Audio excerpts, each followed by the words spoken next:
నమస్తే తెలుగు ప్రజల గుండె చప్పుడు మన తెలుగు టీవీ ప్రాంతీయ దర్శనికి స్వాగతం.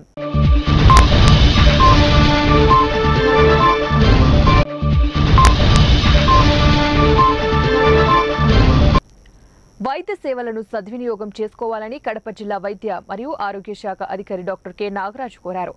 బదివేలు మండలం అనంతరాజు గ్రామ పంచాయతీ అనంతరాజపురం సచివాలయ పరిధిలో జగనన్న ఆరోగ్య సురక్ష 2 కార్యక్రమాన్ని జిల్లా వైద్య మరియు ఆరోగ్య శాఖ అధికారి ఆకస్మిక తనిఖీ చేశారు. ఈ కార్యక్రమంలో ప్రజలను ఉద్దేశించి మాట్లాడుతూ వైద్య శిబిరంలో లభించే మెరుగైన వైద్య సేవలను సద్వినియోగం చేసుకోవాలని సూచించారు. ఈ కార్యక్రమంలో B Ramasubbareddy, YSR convener, ZPTC సభ్యులు చిన్నపోల్రెడ్డి, గ్రామ సర్పంచ్ గురమ్మ, రమణయ్య, మండల స్పెషల్ ఆఫీసర్, మండల అభివృద్ధి అధికారిని, మండల వైద్య అధికారులు doctor Joshna, Swarnalatha, doctor J Vinay Kumar, deputy DMHO doctor Mallesh తదితరులు పాల్గొన్నారు. డౌన్లోడ్ చేపించి మీకు కావాల్సిన హాస్పిటల్ ఎక్కడ ఉంది అనేది కూడా చెప్పడం జరుగుతుంది. ఆ జబ్బుకి మీరు ఏ హాస్పిటల్కి పోవాలి, ఎవరిని కన్సల్ట్ చేయాలి అనేది మా ఏఎన్ఎంఏ మిమ్మల్ని తీసుకెళ్లి చూపించడం జరుగుతుంది. కాబట్టి ఇలాంటి ప్రోగ్రామ్ అలానే మీ ఊర్లోకి స్పెషలిస్ట్ డాక్టర్స్ ను కూడా 2 వస్తున్నారు ప్రతి క్యాంప్ కి. మీ పిఎస్సి డాక్టర్ తో పాటు ఇంకా 2 స్పెషలిస్టులు వస్తున్నారు. ఆ 2 స్పెషలిస్టులు మీకు ఒకవేళ కొద్దిమంది గుండె జబ్బులు కావచ్చు, లేకపోతే నరాల జబ్బులు కావచ్చు, ఇలాంటి వాటికి కూడా ఇక్కడే చూసి ఒకవేళ అవసరమైతే వాళ్ళని పెద్ద హాస్పిటల్ కూడా పంపించడం జరుగుతుంది. ఇప్పుడు మన కడపలోనే కార్మిక హక్కులు హరించడంలో కేంద్ర రాష్ట్ర ప్రభుత్వాల కుమ్మక్కు, కార్మికుల సహనాన్ని పరీక్షిస్తే ప్రభుత్వం ఫలితం అనుభవిస్తోంది. 11వ రోజు సమ్మెలో పోర్లుదండాలతో నిరసన తెలిపారు యూనియన్ కోశాధికారి కాలువ శివకుమార్. శుక్రవారం నాడు మున్సిపల్ ఉద్యోగ కార్మికులకు రాష్ట్ర ముఖ్యమంత్రి ఇచ్చిన హామీలు అమలు చేయాలని రాష్ట్ర వ్యాప్తంగా నిర్వహిస్తున్న నిరవధిక సమ్మె 11వ రోజులో భాగంగా స్థానిక పురపాలక సంఘ కార్యాలయం వద్ద Badvel municipal workers and employees unions పట్టణ కమిటీ ఆధ్వర్యంలో ప్రభుత్వ నిర్బంధాన్ని నిరసిస్తూ పోర్లుదండాలతో కార్మికులు నిరసన తెలియజేశారు. ఈ సందర్భంగా యూనియన్ పట్టణ కోశాధికారి కాలువ శివకుమార్ మాట్లాడుతూ రాష్ట్ర ముఖ్యమంత్రి, రాష్ట్ర ప్రభుత్వం మళ్లీ అధికారం దక్కించుకోవడానికి ఆరాటపడుతున్నారని, తమ నేతలను సంతృప్తి పరిస్తే అధికారం వస్తుందని భ్రమపడుతున్నారని, తమను గెలిపించిన ప్రజలు కార్మికులకు ఇచ్చిన హామీలను నెరవేర్చాలని ఇంగిత జ్ఞానాన్ని ప్రభుత్వం విస్మరించిందని, వైసీపీ నేతలు తమ పదవుల పంపకంలో మునిగి తేలుతున్నారే తప్ప ప్రజలు, కార్మికులు తమ పొట్టకూటి కోసం వేతనాల పెంపుపై ఉద్యమకారులతో కొట్టుమిట్టుదాడుతున్న పట్టించుకోవడం లేదని, సమస్యల పరిష్కారంపై చర్చించడానికి నిర్లక్ష్యం వహిస్తున్న పాలకులు కార్మికుల అణిచివేతలో మాత్రం అత్యుత్సాహం ప్రదర్శిస్తున్నారని, గత 56 నెలల నుండి హామీలు అమలు కోసం కార్మికుల సహనంతో ఎదురు చూశారని, అనివార్యమైన ఆందోళనకు దిగారని, కనీసం ఎన్నికల ముందు కూడా ఇచ్చిన మాటను కూడా నిలబెట్టుకోవడానికి ముఖ్యమంత్రి ముందుకు రాకపోవడం అత్యంత శోచనీయమని, సమాన పనికి సమాన వేతనం ఇవ్వాలన్న సుప్రీంకోర్టు తీర్పును ఉల్లంఘిస్తున్న పాలకులనే శిక్షించాలని, వేతనాల పెంపుపై ఎన్నికల ముందు హామీలు ఇచ్చి నేడు మాట తప్పడం చీటింగ్ కాదా అని కార్మికులను, ప్రజలను మోసగించిన వారికి తగు శిక్ష తప్పదని, తప్పు చేసిన పాలకులే ఆందోళన చేసిన కార్మికులను తొలగిస్తామని బెదిరించడం చట్ట విరుద్ధమని, చట్టాలను ధిక్కరిస్తున్నది ప్రభుత్వమే, చట్టాలను అమలు చేయమని కోరుతున్నది కార్మిక సంఘాలని, హామీలను అమలు చేయరు, అమలు చేయాలని ఉద్యమాలు చేస్తే అణచివేస్తున్నారని, పౌర హక్కులను హరిస్తున్నారని, ప్రజాస్వామ్యాన్ని మంటగలుపుతున్నారని, కార్మికులను నోరు నొక్కుతున్నారని, ఇప్పటికైనా ప్రజల ప్రయోజనాలు, కార్మిక సంక్షేమాన్ని దృష్టిలో పెట్టుకుని ముఖ్యమంత్రి కార్మిక సమస్యలపై స్పందించి సమ్మెకు ముగింపు పలకాల్సిన బాధ్యత ప్రభుత్వంపైనే ఉందని గుర్తు చేశారు. ఈ రాష్ట్ర ముఖ్యమంత్రి జగన్మోహన్ రెడ్డి గారు కార్మికుల సమస్యల పట్ల ఏమాత్రం స్పందించడం లేదు. ఈ 11వ రోజు సమ్మెలో భాగంగా ఈరోజు రాష్ట్ర వ్యాప్తంగా కూడా కార్మికులందరూ కూడా పొర్లుదండాలతో తమ యొక్క నిరసన తెలియజేస్తా ఉన్నారు. ఈరోజు మన రాష్ట్రాన్ని పరిపాలిస్తున్నటువంటి పాలకులు ఆలోచన చేయాలా, కరోనా లాంటి విపత్కర పరిస్థితులలో, కరోనా లాంటి విశ్వ విపత్తు నేపథ్యంలో ఫ్రంట్ లైన్ వారియర్లుగా పనిచేసినటువంటి మున్సిపల్ కార్మికుల సేవలు వెలకట్టలేనివి, మీకు ఏమిచ్చినా కూడా మీ రుణం తీర్చుకోలేదని చెప్పి కష్టకాలంలో అనేక రకమైనటువంటి హామీలు ఇచ్చి ఈ రోజు ఆ హామీలు అమలు చేయమంటే ఆ రోజు ఏదో అప్పుడు అవసరానుగుణంగా ఇచ్చాం, ఇప్పుడు ఆ హామీలు అమలు చేసేదానికి ప్రభుత్వం దగ్గర నిధులు లేవని చెప్తా ఉన్నారు. ఈరోజు పాలకులకి కనీసం బుద్ధైనా ఉందా అని చెప్పి కూడా మేము ఈ సందర్భంగా ప్రభుత్వాన్ని హెచ్చరిస్తా ఉన్నాం. ఈరోజు ఓట్ల కోసం ఏమైనా పాటలు పడే విధంగా పాలకుల యొక్క వ్యవహార శైలి ఉందని చెప్పి కూడా ఈ సందర్భంగా ప్రభుత్వాన్ని విజ్ఞప్తి చేస్తా ఉన్నాం. మేము సంక్షేమ పథకాలు ఇచ్చాం, ప్రజలందరికీ డబ్బులు పంచుతున్నాం, ప్రజలు ఓట్లేస్తే స్థానమేమో అంటా ఉన్నారు. మరి ఈ మున్సిపల్ కార్మికులు ప్రజలు కాదా? ఈ మున్సిపల్ కార్మికులు ఓట్లేస్తే నువ్వు గెలిచలేదని చెప్పి కూడా ఈ సందర్భంగా రాష్ట్ర ముఖ్యమంత్రి గారిని నిలదీస్తా ఉన్నాం. ఇప్పటికైనా గౌరవ ముఖ్యమంత్రి చొరవ తీసుకొని మున్సిపల్ కార్మికుల యొక్క సమ్మెను నివారించేదానికి, వాళ్ళ యొక్క న్యాయమైన సమస్యలు, పర్మనెంట్ సమాన పనికి సమాన వేతనం, ఏళ్ల తరబడి పనిచేస్తున్నటువంటి కార్మికుల్ని రెగ్యులర్ కార్మికులుగా గుర్తించి శాశ్వత ప్రాతిపదికన వేతనం ఇవ్వాలని చెప్పి కూడా మున్సిపల్ యూనియన్ గా డిమాండ్ చేస్తా ఉన్నాం. లేని పక్షంలో ఈ రోజు రేపట్లో రాష్ట్ర వ్యాప్తంగా కూడా ఉద్యమాన్ని తీవ్రతరం చేస్తా ఉన్నాం. సోమవారం రోజున జిల్లా కలెక్టరేట్ల పికెటింగ్ కూడా పిలుపునిచ్చాం. ఈ యొక్క సమ్మె వలన ప్రజలకు ఎదురయ్యేటువంటి ఇబ్బందులన్నిటికీ కూడా రాష్ట్ర ప్రభుత్వమే పూర్తి బాధ్యత వహించాలని చెప్పి కూడా ఈ సందర్భంగా రాష్ట్ర ప్రభుత్వాన్ని హెచ్చరిస్తా ఉన్నాం. కాలువ శివకుమార్. కడప నగరంలో యాకూబ్ సాహిబ్ మసీద్ వద్ద ప్రముఖ సంఘ సేవకుడు సయ్యద్ సలావుద్దీన్ తన ప్రచారాన్ని నిర్వహించారు. ముస్లిం మైనార్టీలకు కరపత్రాలను పంపిణీ చేసి రాబోయే 2024 ఎన్నికల్లో ఆయనకు ఓటు వేయాలని ప్రజలకు ఆయన కోరారు. ఈ సందర్భంగా ఆయన మాట్లాడుతూ రాబోయే సార్వత్రిక ఎన్నికల్లో కడప అసెంబ్లీ ఇండిపెండెంట్ అభ్యర్థిగా పోటీ చేసినట్టు ప్రజలందరూ కూడా ఆదరించాలన్నారు. కుళ్ళు రాజకీయాలు ప్రక్షాళన చేయడానికి ప్రజలతో మమేకమై నగర అభివృద్ధికి పాటుపడుతున్నారని ఆయన అన్నారు. నేటి రాజకీయాలలో వారి సామాజిక వర్గాలను మేలు చేయడానికి నాయకులు పాటుపడుతున్నారే తప్ప ప్రజలకు ఎటువంటి అభివృద్ధి కార్యక్రమాలు, సంక్షేమ కార్యక్రమాలు చేయడం లేదని ఆయన ఆరోపించారు.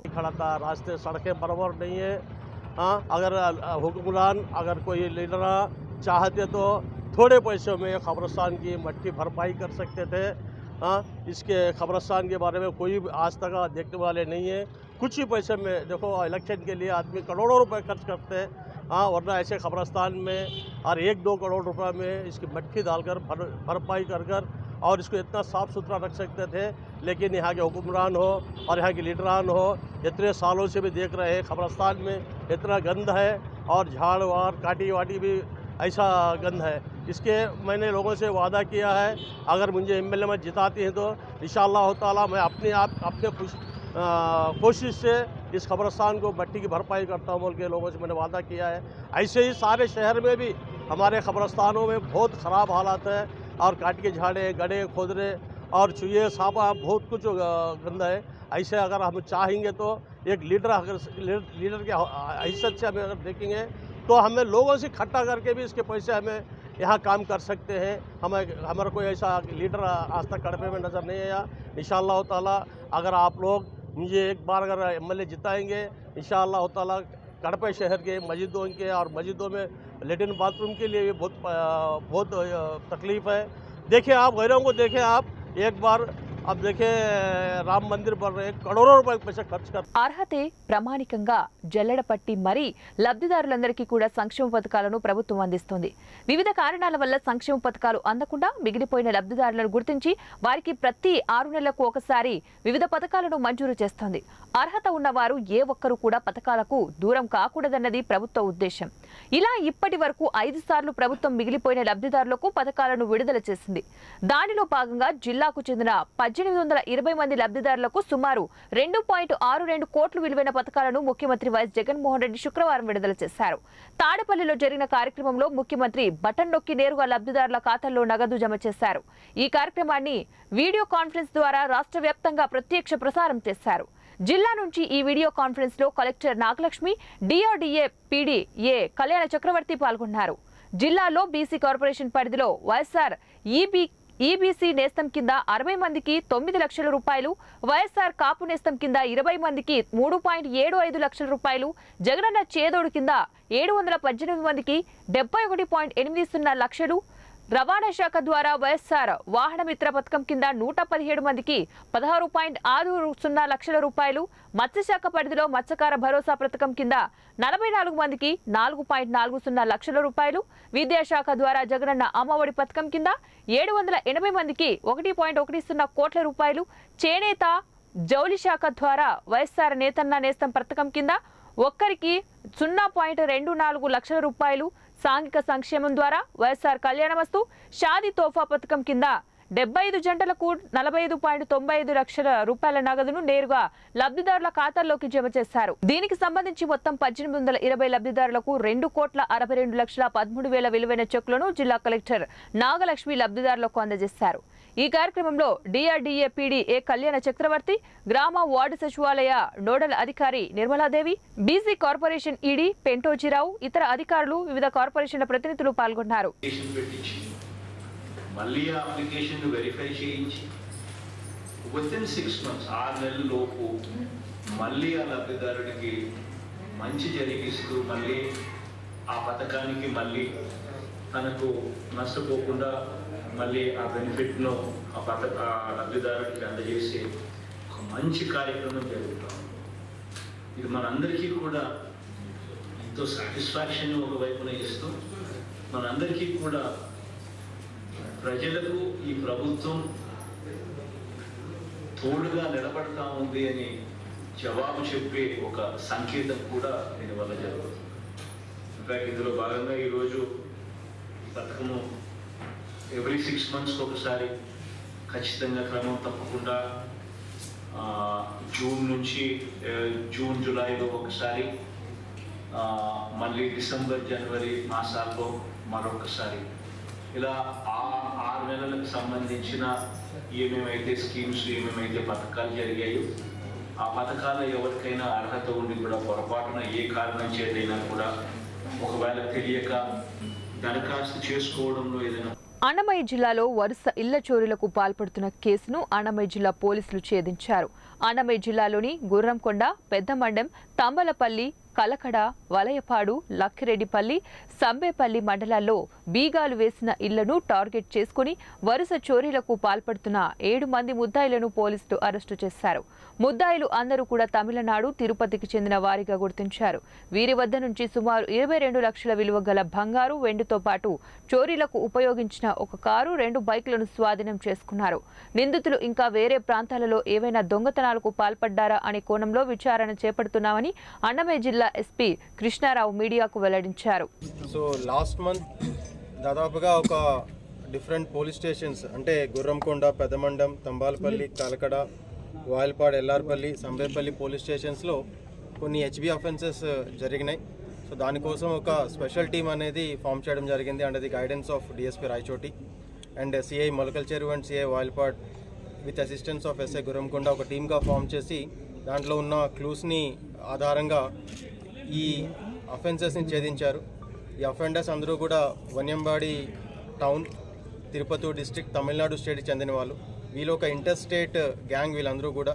సో వీళ్ళందరూ కూడా ఒక కార్ అండ్ 2 బైక్స్ మీద డిఫరెంట్ స్టేట్స్కి వెళ్తూ ఉంటారు. ఎక్కడైతే ఈ హౌసెస్లో దూరంగా ఒక హౌస్ ఉన్న ప్రాంతంలో దానికి తాళం వేసి ఎవరు లేరనుకుంటే ఇమీడియట్గా ఈ ఇంప్లిమెంట్స్ వాడి వాటిలోకి వెళ్ళి ఆ గోల్డ్ అంతా కూడా దొంగతనం చేస్తూ ఉంటారు. సో కొన్ని క్లూస్ ఉండడం వల్ల వీళ్ళందరినీ కూడా ఛేదించి పట్టుకోవడం జరిగింది. సో టోటల్గా మనకి 462 grams గోల్డ్ పోయి ఉంటే 437 grams గోల్డ్ మనం రికవర్ చేయగలిగాం. అలాగే సిల్వర్ కూడా 630 grams మనం వీళ్ళు దొంగతనం చేస్తుంటే 417 grams సిల్వర్ అనేది రికవర్ చేయడం జరిగింది. It's a very good recovery. Almost 90% మొత్తం కూడా రికవర్ చేయడం జరిగింది ఈ పర్టికులర్ కేసులో. Entire team has worked really hard to crack this particular case in a shortest possible time. So I appreciate the entire team in this particular case and will be recommending for their good service to the for the service entries. దాదాపుగా మొత్తం ఇది 22,80,000 worth gold అంతా recover చేయడం జరిగింది. Okay, కాకపోతే అంతా కూడా బయట నుంచి తీసుకొచ్చింది. సో అది ఇంకా విచారిస్తున్నాం వాళ్ళని. ప్రస్తుతానికైతే మన దగ్గర ఉన్న ఈ 10 కేసెస్ వీళ్ళు కన్ఫెస్ చేయడం జరిగింది మనం పట్టుకున్నప్పుడు. సో ఆ కేసు వరకు ప్రస్తుతానికి ఇచ్చాం. దీని తర్వాత ఈ ఇన్ఫర్మేషన్ అనేది చుట్టుపక్కల జిల్లాలకి, రాష్ట్రాలకు కూడా ఫ్లాష్ చేస్తాం. వాళ్ళు కూడా పీటీ వారెంట్ వేసుకుని ఫర్దర్గా దీనిపైన విచారించవచ్చు. అందరూ కూడా డ్రాప్అవుట్స్ వీళ్ళందరూ కూడా. కాకపోతే బాగా ఈ వ్యసనాలకి వాటికి అలవాటు అవడం వల్ల ఈ లైఫ్ స్టైల్ ఎక్స్పెండిచర్స్ కోసం వీటిలో పాల్పడుతూ ఉన్నారు. దీంట్లో ఒక 2% కొంచెం పాత అఫెండర్స్. సో మిగతా వాళ్ళని కూడా వీళ్ళ టీంలోకి చేర్చుకొని ఇదంతా కూడా చేస్తూ ఉన్నారు. ఏపీ మున్సిపల్ కార్మికుల సమస్యలు పరిష్కరించాలంటూ కడప జిల్లా వ్యాప్తంగా నిరసనలు ఉవ్వెత్తున ఎగిసిపడుతున్నాయి. ఏఐటీయూసీ ఆధ్వర్యంలో కడప కార్పొరేషన్ కార్యాలయం ఎదుట రాష్ట్ర ప్రభుత్వానికి వ్యతిరేకంగా పంగనామాలు పెట్టుకుని గోవింద నామస్మరణాలతో మార్మోగిస్తున్నారు. మున్సిపల్ కార్మికుల సమస్యలు పరిష్కరించకపోతే రాబోయే 2024 ఎన్నికల్లో సీఎం సీటు గోవింద అంటూ నినాదాలు హోరెత్తిస్తున్నారు. మున్సిపల్ కార్మికుల ఆందోళన గురించి మరింత సమాచారం మా కడప జిల్లా ప్రతినిధి షబ్బీర్ వివరాలు అందిస్తారు.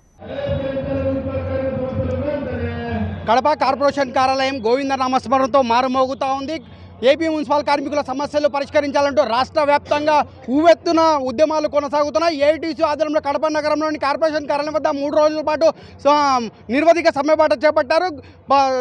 రాష్ట్ర ప్రభుత్వానికి వ్యతిరేకంగా గోవింద నామస్మరణతో మారుమోగిస్తున్నారు. ప్రస్తుతం మనతో మాట్లాడడానికి ఏఐటీసీ నాయకులు ఉంటారు. వాళ్ళని తెలిసిన ప్రయత్నం చేద్దాం. చెప్పండి, ఈ నిరసన బాట ఎందుకు చేపట్టారు? ప్రధానంగా మీరు రాష్ట్ర ప్రభుత్వాన్ని ఏమైనా డిమాండ్ చేస్తున్నారు?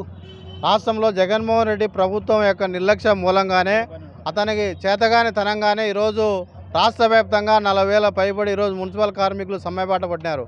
వారిని బెదిరించడానికి, అదిరించడానికి రోజువారీ దినసరి కూలీలు పెట్టి పనులు చేస్తామని చెప్పి జగన్మోహన్ రెడ్డి ముందుకు రావడం ఏఐటీసీగా తీవ్రంగా ఖండిస్తున్నాం. గత 4.5 సంవత్సరాల కాలంలో ముందులో నువ్వు పాదయాత్ర సంబంధంగా అవుట్సోర్సింగ్ కార్మికులందరినీ పర్మనెంట్ చేస్తామని చెప్పినావు. గత 4 సంవత్సరాలుగా ఏ ఒక్కరిని పర్మనెంట్ చేయలేదు. అలాగే ఈరోజు సుప్రీంకోర్టు, హైకోర్టు తీర్పు ప్రకారం కూడా సమాన పనికి సమాన వేతనం ఇవ్వాలని చెప్పినా కూడా ఈరోజు ఇచ్చే పరిస్థితుల్లో జగన్మోహన్ రెడ్డి లేరు.